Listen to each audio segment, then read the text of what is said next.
Bear Grylls. Quite an amazing survivalist, if I may say. But not as amazing as this Rizzler, who got himself stuck on an island with some absolute baddies.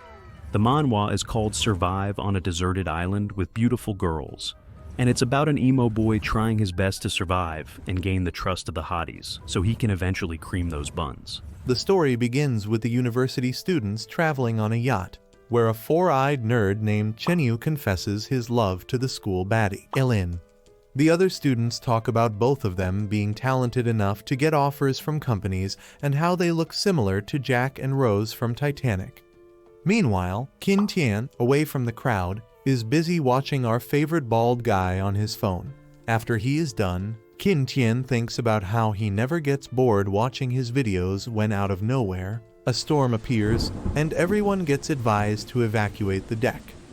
While everyone is busy running towards the cabin, Qin Tian wonders who said anything about the Titanic. He then notices some lifebuoys and begins running towards them, not listening to his teacher calling his name. Just as he grabs one of the lifebuoys, the ship hits a giant wave and ends up sinking in the ocean. Simultaneously, the wilderness system gets activated and gives Qin Tian a beginner's pack, but puts it on hold as he is currently unconscious. Soon after, he wakes up and finds himself on a remote island. He quickly figures that it's thanks to the lifebuoy that he survived and knows that he needs to survive for at least 6 days, as by that time, the rescue team might arrive. Luckily, he notices some coconuts on the ground and ends up gathering all of them. Fortunately, he has a knife in his bag that he has never used until now. But sadly, the amount of coconut milk inside the coconut is less than expected. Suddenly, the system notification about the beginner package appears in front of Qin Tian. He can't understand what it is, but touches it anyway, which results in him receiving 2 books. While he thinks about how no one reads books on an island, the books suddenly enter his mind. Qin Tian notices that he just got a ton of knowledge in his mind and looks at the coconut, only to notice all the information regarding it written on the top. Just then, he hears someone scream, making him realize that he might not be the only one on the island. Qin Tian then begins running towards the place he heard the sound from, and just when he arrives, he witnesses Ye Lin in her bikini, terrified of a snake nearby. Qin Tian receives information from the system about the snake being venomous. Ye Lin asks him to help her out, which awakens the Sigma inside him, and Qin Tian grabs the snake by its tail and slams it on the coconut tree. When Ye Lin tries talking to Qin Tian, he advises her to hide those honkers of hers. Later, she is embarrassed about what just happened as she only wanted to dry her clothes. However, Ye Lin believes that he is a nice guy, considering Qin Tian saved her life, but is a little bummed that he didn't even ask her cup size. Following that, Ye Lin thanks Qin Tian for the help and introduces herself as a student at the university. Qin Tian also mentions that he's a student, making Ye Lin glad as she has now finally found a companion. Afterward, Qin Tian shares some of the coconut water with her and asks if she has a phone or radio, but sadly, all her stuff is gone. Qin Tian figures that her situation is just like him, but Ye Lin is sure that a rescue team will definitely be sent sooner or later. However, Qin Tian knows that rescue doesn't happen overnight and isn't sure if they can survive till help arrives. Just to stay safe, Qin Tian suggests preparing a fire for the night to drive away insects and the snakes. Ye Lin, who already had a bad experience, instantly agrees.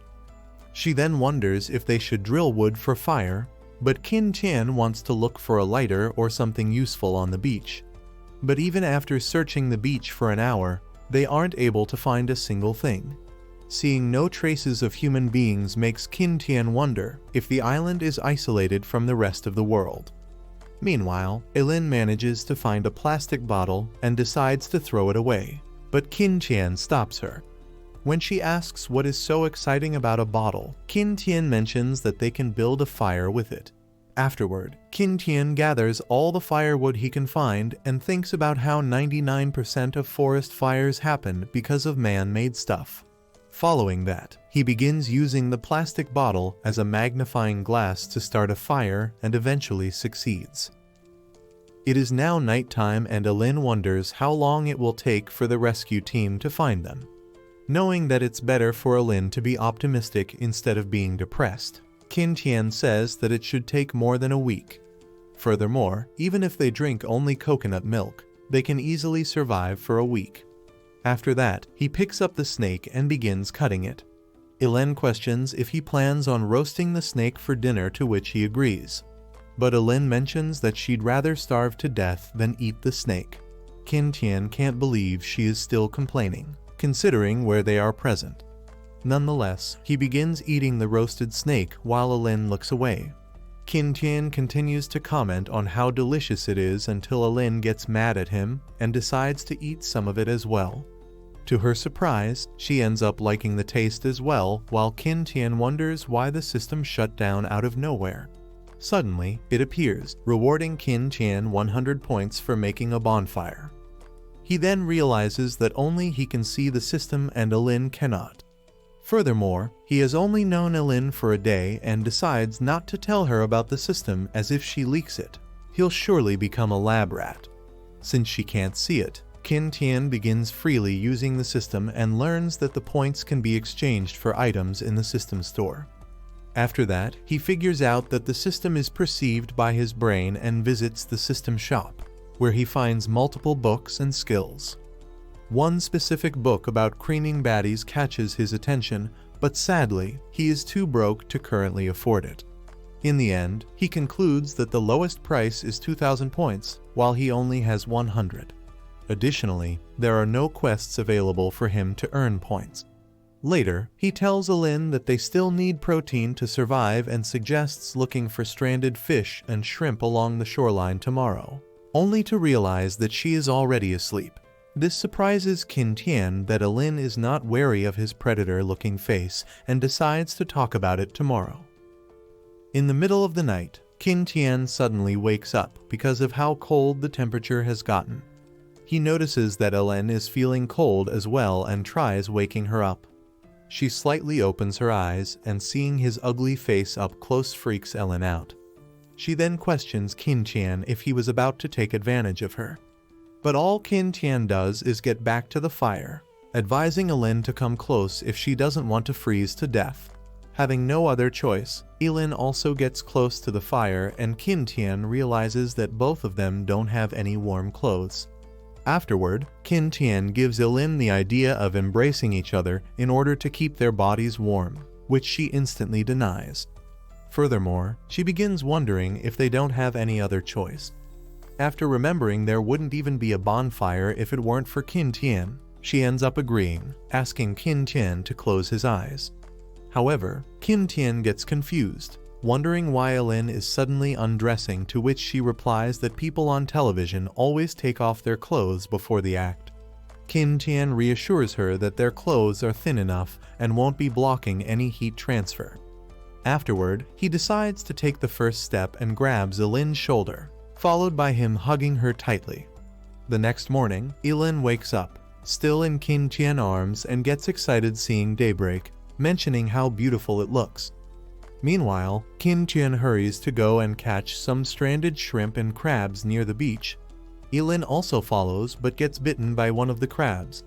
Luckily, Qin Tian helps her by eliminating the crab using a rock. In the end, they are able to collect a ton of crabs for breakfast.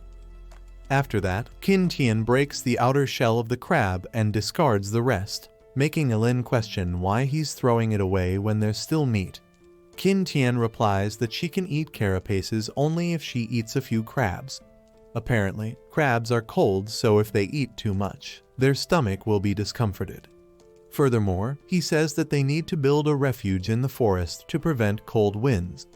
When Ye Lin asks why it has to be a forest and not the beach, Qin Tian replies that it's because there are many trees and materials present there.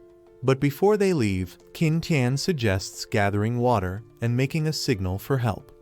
However, the coconut tree is too high, but Qin Tian suggests still going for it. Afterward, he takes off his belt that's holding his monstrosity and ties his shoes with it. Then, he begins climbing the tree with the help of the makeshift climbing gear, still scared of falling down. After climbing to the top, he asks Ye Lin to get away and starts throwing all the coconuts towards the ground. While collecting water, they notice that the amount is much more as they are fresh coconuts.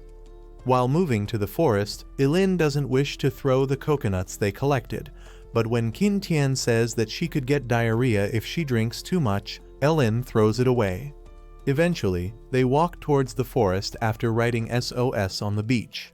On their way, Qin Tian thinks about how he always wanted to experience this survival, but now wants to go home. Ye Lin then asks him to give her the water bottle, and after drinking some, tells Qin Tian not to touch his dry lips on the edge. Furthermore, she asks what Qin Tian is looking for, saying that he has been observing small bushes along the road. Qin Tian replies that he is looking for the snake from before as it lives near fresh water. This makes Ye Lin realize that there must be fresh water nearby, to which Qin Tian agrees. Additionally, he shows her a path used by wild animals, making her believe that it was made by an animal who was moving towards a water resource. Then, she asks if Qin Tian is an outdoor person considering he knows so much. Meanwhile, Qin Tian begins to worry as the forest is so big and they haven't found water yet. Just then, Ye Lin mentions that she hears something, and Qin Tian instantly recognizes the voice. He then begins running towards the sound, and soon after, they find themselves in front of a freshwater river. Ye Lin mentions that they finally found the water source, and Qin Tian is glad that they found it by midday and don't have to waste any more time. Seeing Ye Lin take some water in her palm, Qin Tian tells her that she can't drink it because of the bacteria in the water. As they begin moving forward, Ye Lin questions why he isn't making a tent by the river, to which Qin Tian replies that there's a risk of wild animals. Eventually, he finds the perfect place that's near the river and surrounded by trees. Following that, he asks Ye Lin to go around and find some leaves while he builds the tent. Sadly, all Qin Tian is finding is wet wood, as there doesn't seem to be any dry ones. Nonetheless, he ends up starting a fire and begins thinking how he can cut trees with a knife. Suddenly, he remembers the German show that taught people how to make stone axe. After striking two rocks together, he is able to sharpen them enough and start cutting down trees with its help. However, it still takes about half an hour to cut one tree, but luckily, he only needs one right now. After cutting the tree, he ties it with tree vanes and begins carrying it towards the camp. Soon after, he returns to Ye Lin, who shows him the banana leaves she found. After they are done collecting all the supplies, Qin Tian begins building the shelter and is aware that it'll be a small one to live through the night. The one he makes is a one-sided and a combination of wooden sticks and wall. Ye Lin then asks about the leaves, and Qin Tian informs her that they'll use a knife to make an open cut at the end. Following that, he sharpens one end of the branch and sticks it to the ground. After that, Qin Tian puts all the banana leaves she collected on top of the wall. However, Ye Lin doesn't seem satisfied with what he made, but Qin Tian mentions that even if it's one-sided, the fire they created is still exposed to them. Just then, he receives 1,000 points for successfully building a tent, and Ye Lin tells him to continue what he was saying. And Qin Tian further adds that they can feel the warmth from the fire. After that, they boil the water over the fire to remove all the toxins, and as usual, Ye Lin is the one to drink the water first. She then tells Qin Tian not to use his lips while drinking it. But now that they have made a tent, the only food available is seafood and coconut. Ye Lin reminds him that both are available at the beach, which is at least an hour away. She then suggests gathering bananas tomorrow, when suddenly, a mosquito sits on Qin Tian's arm, and he instantly smacks its little ass. Ye Lin also realizes that they are surrounded by mosquitoes, and Qin Tian is well aware that jungle mosquitoes are generally poisonous. She then begins asking for Qin Tian's help, and to divert their attention, he ends up whistling. Surprisingly, this works, and they all start getting close to him. Qin Tian then throws a branch on the fire, which creates a ton of smoke. According to him, the smoke in the air will keep them away for a while. Following that, Qin Tian thinks how warm they can still feel thanks to the tent, and suggests taking turns to guard the tent, as there must be wild animals. But to his surprise, Ye Lin has already fallen asleep, leaving him with no choice but to guard the tent himself. During his guard duty, Qin Tian decides to make a rope that they can use later. The next day, Ye Lin wakes up, mentioning how Qin Tian woke up early. She then asks him about the rope, and Qin Tian lets her know that the next night's watch is hers or she's dead. Ye Lin then begins apologizing for messing up, and Qin Tian mentions that they just need to take turns. Later that day, Qin Tian asks Ye Lin about the banana jungle she saw, and she tells him to follow the river flow for a few hundred miles. After that, Qin Tian manages to find some raspberries, but he himself isn't sure if they can eat it. However, he asks Ye Lin to try it first, and after tasting one, she mentions that it's really sour, making him throw all of the other raspberries away. Eventually, they arrive at the banana forest. Qin Tian mentions that he doesn't know if they are tasty or not, but is aware that they don't have a choice anyway. To start things off, he ties a rock using the rope he made and throws it towards the banana growing up on the tree. After making the rock stuck at the right spot, he begins pulling it towards himself. However, the whole branch ends up breaking and falling on top of the little fragile girl. Afterward, he offers Ye Lin a banana, but she refuses to become a test subject again. Qin Tian replies that he was just trying to be a gentleman and ends up eating it on his own. But after spitting it out, Qin Tian tells her that they can't eat them. It turns out that the tree hasn't gone through mutation, and it still has small seeds inside the banana. But even if they can't eat the banana, there is still meat present on the leaves. This comes as a surprise to Ye Lin, and Qin Tian breaks one of the banana leaves. There, he finds a small worm crawling and says that its proteins are 6 times higher than buffalo's meat. After returning back to the camp, Qin Tian begins cooking the worms he found and tells Ye Lin that they can eat them now. After trying one, Ye Lin comments that it's like eating tamale and mentions that the worms are much better than the snake's meat. Qin Tian wonders why she isn't scared or disgusted, and Ye Lin replies that she has already eaten many kinds of worms.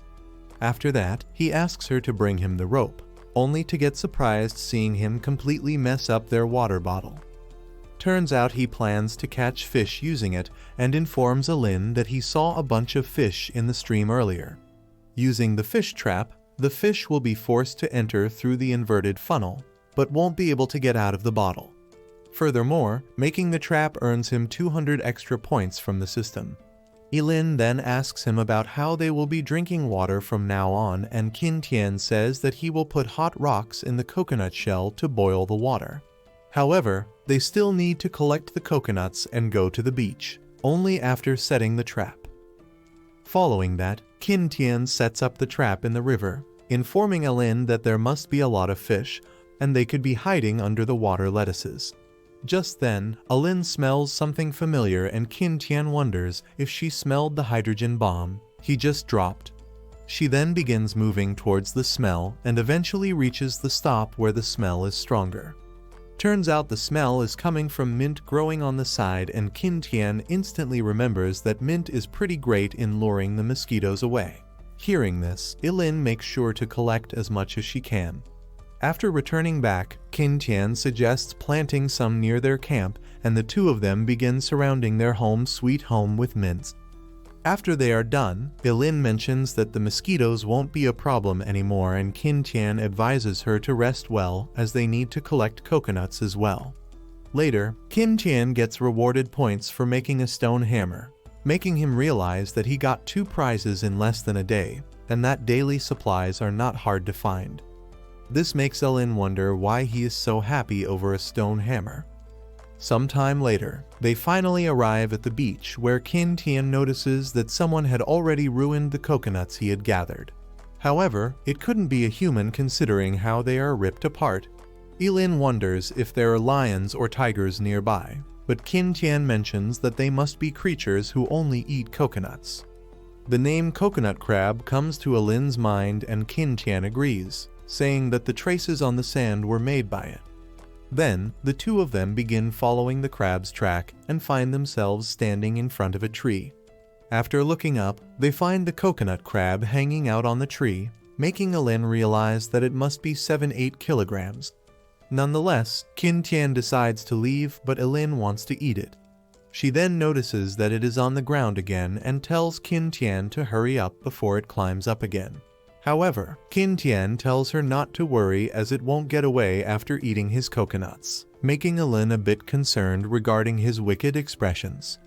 She then gets surprised seeing the coconut crab tear apart the coconut as easily as peeling a banana. Just then, Qin Tian appears in front of the crab and takes away the coconut the poor guy had just cracked. Having no other choice, the crab begins cracking the other coconut, but just as he is finished, Qin Tian takes it away as well. This pisses off the crab while Ye Lin figures that Qin Tian is using it for free work. Eventually, Qin Tian ends up trying the crab with the rope he made, and with that being said, the two of them start walking back to the camp. Soon after, Ye Lin gets tired of carrying all those coconuts. Qin Tian regrets not being able to catch more seafood, but has no choice as night is coming. Ye Lin mentions that it's already the third day and wonders if they have been abandoned. Qin Tian gets a bit concerned, but she quickly diverts her mind by slapping herself, saying that there is no way they'd abandon them. She then suggests hurrying up as the sun is about to set. On their way back, they both found the fish that got trapped in the water bottle. He asks Ye Lin to return as he needs to take care of the fish first. Qin Tian figures that he can use the fish's intestines for bait and thinks that it's a great location to place the trap. Just then, he receives another prize for catching fish and realizes that he has not earned 2,000 points, enough to enter the shop. Later, he returns back to the camp and finds that Ye Lin has created a stove with the help of rocks. Furthermore, she is thankful for the crab as those puny fishes won't be filling their stomachs. While eating the crab, Ye Lin mentions that the meat is pretty delicious and has coconut flavor. After they are done eating, Qin Tian decides to sleep while Ye Lin takes the night shift. However, as night passes, Ye Lin begins getting scared of the animals lurking around. Suddenly, Qin Tian taps on her shoulder, making her freak out and almost hit Qin Tian with the hammer.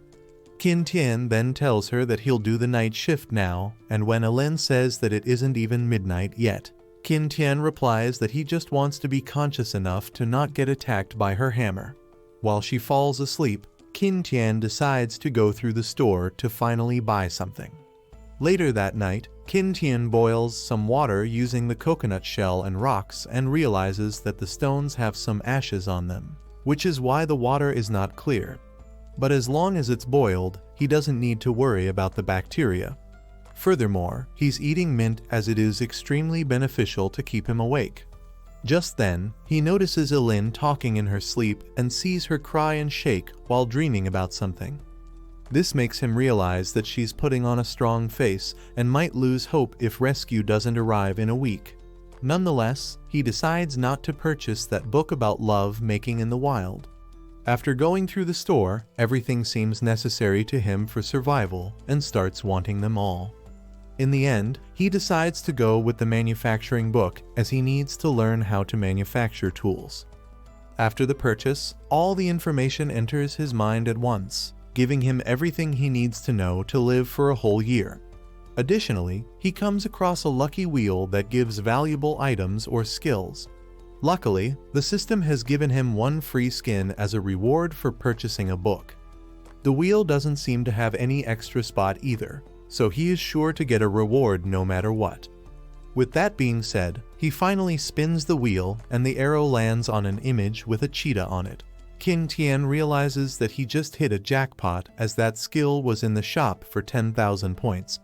But to his surprise, the system gives him the choice to use the skill now or keep for later. Realizing that he might only be able to use it once, Qin Tian blames it on his bad luck and ends up saving the skill for later. The next morning, Ye Lin wakes up and freaks out after not finding Qin Tian nearby. Soon after, he returns with some fish, and she asks him to let her know before he leaves her alone. Following that, Ye Lin decides to go to the river and asks Qin Tian not to follow him, making him figure that she might be taking a dump. Ye Lin quickly corrects him that she just wants to take a shower. This makes him think that girls really care about keeping themselves clean, while he, a former Discord moderator, only thinks about showering maybe once a month. While she is away, Qin Tian decides to go around and look for some other resources. Afterward, Qin Tian manages to find some mushrooms growing on the tree and learns through the system that they are not poisonous. This makes him realize that they can now add mushrooms to their diet, as the system can always help out. Additionally, he is finding a lot of fruit as well, but the system doesn't inform if they are edible or not. Suddenly, he hears rustling in the bushes and notices Bugs Bunny running around. However, as the rabbit can run as fast as 70 kilometers per hour, he can't catch it. To deal with it, Qin Tian throws the hammer at the rabbit to distract his attention. He then begins running towards it, only to embarrass himself by falling face first in front of it. Following that, Qin Tian decides to head back as Ye Lin must have finished taking a bath, but realizes that he forgot the way back. Luckily, he notices his footprints and returns to the camp, but doesn't find Ye Lin present. Suddenly, he hears a scream and runs towards the river where Ye Lin is present. She tells him about the snake present in the water, and Qin Tian quickly enters the river, managing to grab the snake. Later, he finds out that it's not a snake but a golden eel. Additionally, they are not poisonous and can't really harm them, but Ye Lin still wants it out of her sight. Afterward, Qin Tian decides to stay close to the river and wait for Ye Lin. Furthermore, he is glad to catch the eel as now they have some food to eat. Meanwhile, Ye Lin returns, wondering if Qin Tian is rubbing one out after seeing her body. He asks if Ye Lin is finished, and she agrees, realizing that he stayed close to protect her. Ye Lin then confronts him for staring so intensely, to which he replies that she looks pretty beautiful. Ye Lin instantly gets flustered and begins running back towards the camp, wondering why she's so embarrassed, as it's not the first time she's been complimented. Meanwhile, Qin Tian also can't believe he just tried to riz a baddie out of his league. Later, Qin Tian thinks about how eels are not the only creatures living in the area and contemplates how he can catch all of the other eels. For this, he begins digging a hole in the wet mud, as it might lead him to an eel's nest. Luckily, he manages to find one not too long after, realizing that the nest has 2 holes, and the lower one is near water places. As the top one is used for exhaling air, he ends up sealing the one at the bottom. However, he can't catch them with his bare hands, as there might be other animals living in holes as well. Snakes don't know how to dig holes, so they mostly steal the ones made by eels. Back in high school, his dumbass also accidentally caught a snake instead of an eel. If it was summer, he only needed to look for the white bubbles in the water to know if the eels were present. But as it's spring, he needs to directly look into it, and doesn't care what animal might come out, as dinner is dinner. Soon after, he manages to catch something, and it turns out to be an eel that he instantly pulls out. After returning to the camp, Qin Tian lets Ye Lin know that he searched everywhere, and these eels might be the only ones present. Ye Lin then asks how they can eat all of it if they roast them all at once. But Qin Tian replies that he will smoke them to preserve the meat quality. As the eels will be consumed in the next 3 months, he decides to smoke them for 3-4 hours. Ye Lin then asks if she can be of any help, as he is the only one doing all the work. Qin Tian tells Ye Lin that he'll teach her how to make ropes out of tree barks. Then, he decides to go to the river, asking Ye Lin to start heating the stone stove. At the river, Qin Tian figures that he can only catch 5-6 fish per day, which is sufficient for one person. If they only eat eel for the next 2 days, he can save up to 10 fish and won't have to worry about food for the next 3 days. During this time, he needs to take advantage of the free time and improve the camp. That night, Qin Tian finishes roasting the eel and tells Ye Lin that he'll be adding some berries on top as well. After acting like the wannabe salt bee, he tells Ye Lin to have some. Once she takes a bite, Ye Lin instantly enters Wonderland due to how tasty it is. A few days later, Qin Tian notices that there is a lot of early mist on the tree, which has made his clothes wet. Luckily, he made sure to leave signs on the trees, or he could have gotten lost. Currently, they are out of eels as well, and the only food left is the fish he caught. Apparently, 2 days ago, Qin Tian broke the windshield as he wanted to build a bigger one. He then asks Ye Lin to give her the windshield after she ties the ropes on.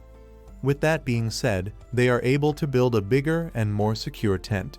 Back in the present, Qin Tian decides to follow a path where he saw the wild rabbit the other day. Furthermore, there is a lot of greenery in the jungle, so rabbits don't need to go elsewhere for food, which only leaves him to search for them on his own. Eventually, he manages to find what seems like a rabbit hole and decides to cover the other exits before he smokes the entrance. After he is done blocking about 3 of the 5 holes, Qin Tian decides to smoke the remaining one and wait for them to exit from the other. He is using smoke from horseshoe fungi, but it only lasts a few hours and needs to find some more later on. After smoking at the entrance, he begins waiting for them, and soon after, one of the bunnies comes out running. Luckily, this time, Qin Tian manages to catch it, but realizes that it's too small. Suddenly, another one comes out of the hole. This makes Qin Tian remember that wild rabbits don't live in herds, and after taking a look inside the hole, he notices the whole family inside. Having absolutely no empathy, he ends up taking all of them out. Back at the camp, Ye Lin begins playing with one of the bunnies, and when Qin Tian says that he will eliminate them by the riverside, she argues that bunnies are too cute to eat. What she really means is that they should wait for them to grow bigger before eating them. Little does she know that Qin Tian plans to do the same, which is why he caught them alive. In the end, Ye Lin suggests eating the big one and raising the others to eat later. After sending the bunny to heaven, Qin Tian figures that he must get rid of all the blood or else the meat will smell worse than his privates. Additionally, he decides to save the rabbit fur for future use. That night, Ye Lin comments on how much the meat stinks and he asks her to eat the fish instead. Qin Tian also thought that grilling it might reduce the smell, but he was wrong. He then asks Ye Lin why she looks so happy, and Ye Lin replies that tomorrow is the 7th and the last day. Furthermore, she asks why he isn't happy as they will be rescued tomorrow. After Ye Lin is done eating, she questions Qin Tian about what he's doing, to which he replies that he's trying to start a fire. Ye Lin reminds him that the fire is already there, but Qin Tian wants to learn a new skill as it could be of use later. Apparently, there are many ways of igniting a fire in the book, and the Iroquois style has the highest success rate. After continuously rubbing the wooden bow against the bush, some smoke starts to come out. He instantly picks it up and begins begging the fire to ignite, and eventually, he succeeds. The next day, Ye Lin asks why Qin Tian is not releasing the rabbit as they are about to go, to which he replies that the rabbits can easily leave whenever they want. Following that, Qin Tian figures that Ye Lin strongly believes that they will be rescued today. After 1 hour, Ye Lin mentions that the rescue team hasn't come yet, and when he suggests going back, Ye Lin refuses, wanting to sit and wait at the beach. Seeing her this determined, Qin Tian decides to prepare some wood and coconuts for the night. Sometime after, the sun is about to set and Qin Tian plans to practice the fire-making technique he learned yesterday. Ye Lin then asks Qin Tian why the rescue team is so late, wondering if they forgot or abandoned them. Before Qin Tian can even say something, Ye Lin quickly holds his hands, asking if they have to live on the island forever. Furthermore, she begins to panic, asking Qin Tian to tell her the truth. Out of nowhere, Qin Tian slaps her on the face, making her ask why he hit her. Qin Tian then tells Ye Lin to cry out loud, making her realize that the rescue team won't be coming. As they embrace each other, Qin Tian tells her that it's alright as the mighty Rizzler is with her. The next morning, Ye Lin slaps the living hell out of Qin Tian as well, asking the reason he slapped her yesterday. Following that, she begins laughing and thanking Qin Tian for what he did yesterday. But Qin Tian questions why she slapped him if she understands, and Ye Lin replies that it was payback. Qin Tian then asks her to repeat what she just said as he didn't quite hear her, causing Ye Lin to stay silent, and then makes up an excuse about the sea levels lowering, wondering why nothing happened yet. This results in Qin Tian flicking her head, saying that the down tide doesn't always mean that it will stay stable. Furthermore, as 6 days have passed since they arrived, they still need to wait 4 to 8 hours for a more stable tide. Realizing that it's early morning, Ye Lin figures that they might still need to wait till afternoon. Additionally, she asks him if the rescue team will still arrive even when a week has passed. This surprises Qin Tian, seeing her discuss this so easily when the previous day, she would have solved the world's water problems with her tears. Furthermore, Ye Lin says that if someone goes missing for 2 years, they are considered legally deceased. Qin Tian also adds that the rescue team might stop looking for them if they couldn't find them in a month. This makes Ye Lin ask if he can't say something luckier, and Qin Tian replies that if the rescue team can't find them, they'll just need to build a boat and escape themselves. She then begins staring at his sharp jawline, making him question why she is looking at him and suggesting they catch some seafood. Back at the camp, the two of them notice the bunnies still trapped, which makes Qin Tian thankful that they returned in time, or the bunnies would have escaped. Afterward, he asks Ye Lin to guard the bunnies and not let them run away while he starts a fire. Later, she begins cooking all the seafood they caught, and Qin Tian tells Ye Lin to eat first as he's still working. Additionally, he asks Ye Lin not to throw the shell as they can use them later. Furthermore, he realizes that the seafood they caught is good enough for 2 days. However, seafood is just a temporary solution, and they need to find a more permanent source of food quickly. That night, Qin Tian decides to sleep first, asking Ye Lin to wake him up at midnight, but she is aware that Qin Tian didn't get any sleep yesterday because of her. The next morning, Qin Tian wakes up, surprised that the sun is out. After getting up, he questions why Ye Lin didn't wake him up, to which she replies that she wanted him to fully recover. With that being said, he suggests Ye Lin takes a full day rest while he decides to go and find some other resources. After walking around the forest for a while, Qin Tian decides to take some rest as he has been continuously searching for 2 hours. He then notices that it's probably 9 a.m., wondering how far is this place to the sand dune. Eventually, he decides to return back to the sand dune, hoping to catch the low tide. Just then, he notices something shocking and begins running towards it, confused about how it is here on the island. The things that shocked him turn out to be a bamboo forest, and without wasting any time, he begins chopping them down. As bamboo is considered multifunctional, the techniques in the book are no longer impossible. However, the bamboo is difficult to cut as the whole tree shakes when he strikes. After cutting down the bamboo tree, Qin Tian remembers that there could be bamboo shoots as well, but he plans on harvesting them later. As it takes 2 hours from camp to this place, he can't cut much as it'll be nighttime soon.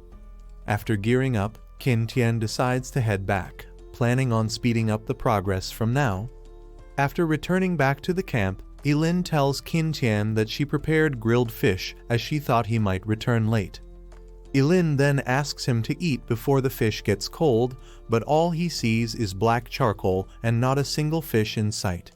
Ye Lin questions if there's a problem, and he makes an excuse, saying that it's still too hot. Soon after, Qin Tian gathers the courage to take a bite, and when Ye Lin asks about the taste, Qin Tian takes a moment to swallow the disaster in his mouth and tells Ye Lin that it's quite tasty. After that, Ye Lin decides to try some of it as well, while Qin Tian tries his best not to throw up. However, Ye Lin is the first one to almost throw up, saying that the fish is too bitter and hard to eat. Following that, she apologizes for completely wasting the food they had, and he asks her not to, advising her to be careful the next time she cooks. Lastly, he asks Ye Lin to let him finish the food and she can eat the oysters. But she decides to eat the fish as well, trying her best to hide the struggle behind. Then, Ye Lin questions what Qin Tian is making, to which he replies that it's a fish trap. As the bottle trap is too small, he plans on making a bigger one. He also gives her the task of cutting the bamboo, trying them to make a water bottle. Ye Lin tells him to ask for her help whenever he needs, to which he agrees, advising her to be careful and not cut her hand. As for the fish trap, Qin Tian needs to first cut off the whole structure, knitted into cross patterns to form a cage, and lastly, make a funnel at the top. After he is done, Qin Tian gets rewarded 500 points. After that, the two of them sit by the campfire, and Ye Lin asks him about the water bottle she just made. Realizing that it even has a place for the handle, Qin Tian finds it pretty well done for a dimwit like Ye Lin. She then asks about his plans tomorrow, and Qin Tian says that he wants to collect more bamboo. Ye Lin suggests going along as she doesn't know what to do back at the camp alone. Qin Tian replies that at the right moment, he wants to talk about something with her. Then, he begins thinking that now Ye Lin is out of her depression phase, he can make her do some work as well. The next day, the two of them arrive at the bamboo forest. Ye Lin is surprised, and Qin Tian mentions that he was shocked at first as well. As they have been walking for 2 hours, Qin Tian advises her to take some rest, and Ye Lin replies that if they build a camp here, they won't need to worry about animals. But Qin Tian mentions that for now, finding food is the real issue. He then gives her the knife, planning on making her work as well. Ye Lin reassures him that the bamboo forest is big enough and that she will surely find some bamboo shoots. After that, she begins looking for the bamboo shoots and ends up finding some. As the larger ones are pretty heavy, she makes the wise choice of picking the small ones. She manages to collect a large sum, realizing that it'll be enough for a while. Suddenly, she hears some rustling and finds some wild boar standing behind her. Ye Lin tries her best to calm down and not make a noise. Following that, she makes sure to hide herself well and eventually comes running to Qin Tian, shouting his name. Qin Tian also gets shocked hearing her talk about boars, and she further says that there were about 7 or 8 boards in the direction forward. Qin Tian instantly grabs her hand and tells Ye Lin that they need to leave the place as quickly as possible. While running, he thinks about boars having a very strong attack. Just as they leave the bamboo forest, Qin Tian finds himself standing in front of the wild boars.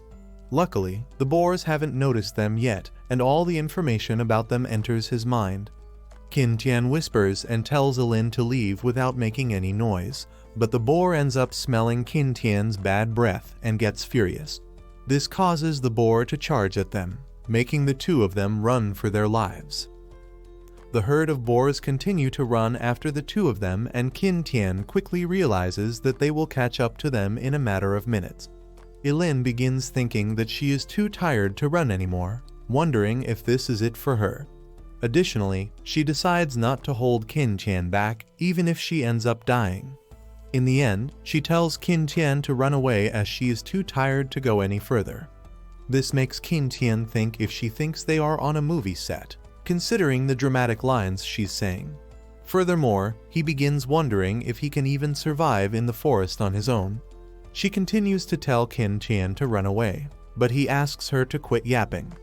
With that being said, with the axe in hand, Qin Tian begins yelling at the herd of boars.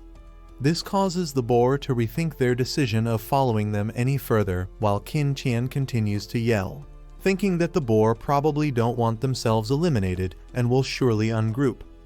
As expected, it starts working and the boars start getting a little bit intimidated.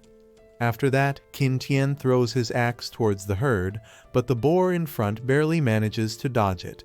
However, it's enough to scare all of them into running away, allowing Qin Tian to take breath. Ye Lin then asks Qin Tian if he is hurt somewhere, and he mentions that it's not the time to be chatting as they can come back anytime.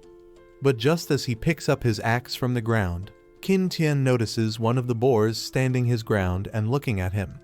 Furthermore, the boar is already hurt, making Qin Tian realize that it is most likely terrified and will fight back to protect itself. The boar then exhales and gets ready to charge at them. Just then, Qin Tian throws his axe towards the boar and manages to hit its head. However, it doesn't work, and the boar continues running after Qin Tian, forcing him to run as well. Ye Lin notices her love interest getting chased by a boar, and he advises Ye Lin to follow the track and return to the camp quickly.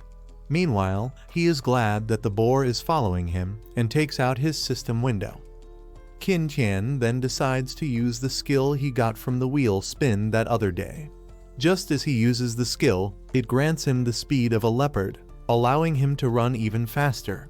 Eventually, he is able to get out of the bamboo forest unharmed, but can't run anymore as the skill consumes all of his energy. Eventually, he falls on the ground, realizing that even if the skill lasts only one day, he can't use it for more than 3 minutes. Just then, he hears a sound followed by the birds flying away. As he struggles to get back up, Qin Tian begins wondering if the wild boar with fangs has left. But out of nowhere, it comes out running while his face is still bleeding from the previous strike. Qin Tian, realizing that he is too exhausted to run anymore, decides to climb the tree and hide from the boar. After climbing the tree, all Qin Tian can do is hope it doesn't find him. Seeing the boar look around, Qin Tian wonders if it's looking for him through hearing when suddenly, the boar ends up finding him hiding on the tree. Qin Tian can't believe that the boar has been following him for about 2 kilometers, even when he's injured. Luckily, the boar can't climb the tree, and Qin Tian decides to rest and recover the energy he wasted. To his surprise, the boar begins hitting the tree, reminding him that they are capable of striking it down. However, it will still take around 30 minutes for the tree to fall, enough to recover energy. Eventually, the boar stops striking the tree and Qin Tian believes that its wound bleeding more made the boar lose interest. Additionally, Qin Tian realizes that if he can kill the boar, they will have food for at least a month.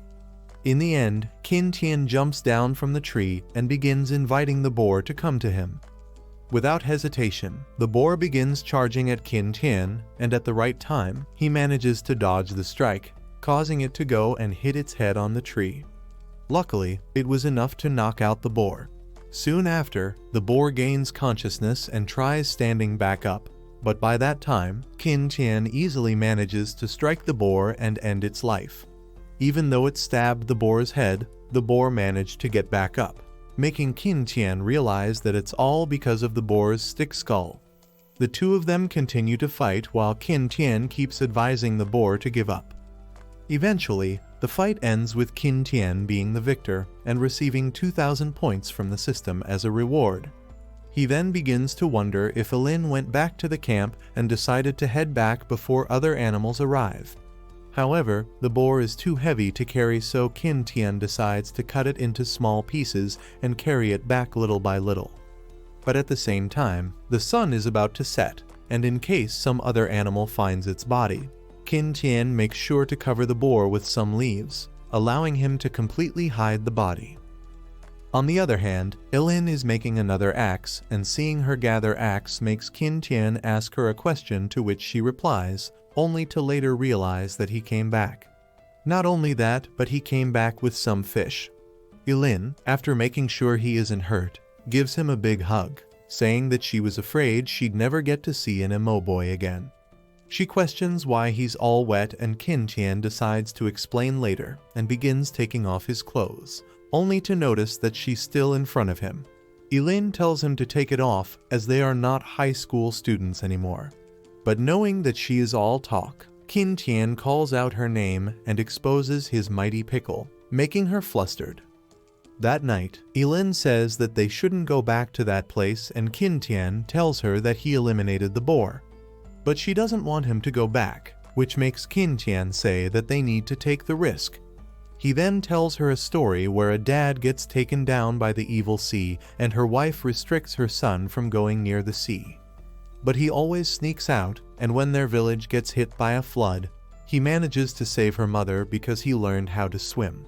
Ye Lin figures that Qin Tian wants to be the son in the story, and he lets her know that he plans on eliminating the boar using a bamboo bow.